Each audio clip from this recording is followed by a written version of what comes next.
dengan berbagai alasan dari tadi, Pak. Dalam dengar pendapat yang dihadiri Dirjen Imigrasi, DPD RI dan Kemenkumham Bali, anggota DPD RI Sri Arya Weda Karna Suyasa menyampaikan rasa prihatin dengan adanya kasus pemerasan oleh 2 oknum pegawai imigrasi Bandara Ngurah Rai kepada wisatawan Cina baru-baru ini. Kedepan diharapkan tidak terjadi lagi kasus serupa. Arya Weda Karna minta pihak imigrasi lebih transparan dan profesional dalam menjalankan kinerja sesuai dengan program Nawacita Presiden. Untuk itu secara internal, Arya Weda Karna memberikan kesempatan kepada pihak imigrasi bandara melakukan evaluasi dan menyempurnakan sistem.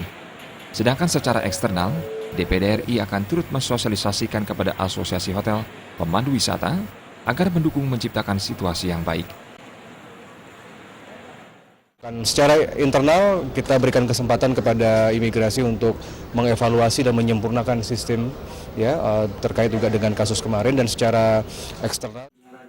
Direktur Jenderal Imigrasi Roni F. Swompi mengatakan, kasus pemerasan tersebut menjadi cambuk bagi semua staf imigrasi bahwa harus ada upaya perbaikan dalam melakukan pemeriksaan wisatawan yang masuk bandara.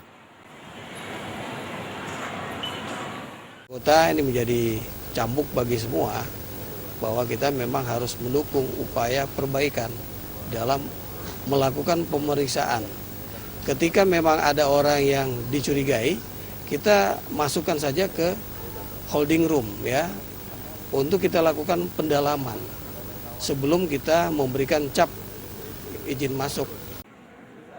Kepala Kantor Imigrasi Ngurah Rai Yosef H.A. Renung Widodo mengatakan, terkait kasus pemerasan yang dilakukan anggotanya, pihaknya tidak akan menghalangi proses hukum yang berjalan dan menyerahkan sepenuhnya kepada aparat berwenang. Pihaknya pun berjanji akan terus menguatkan SDM dan memperbaiki kualitas pelayanan kepada wisatawan guna mendukung perkembangan pariwisata Bali. Suparyana dan Ari Wiratmaja, Bali TV.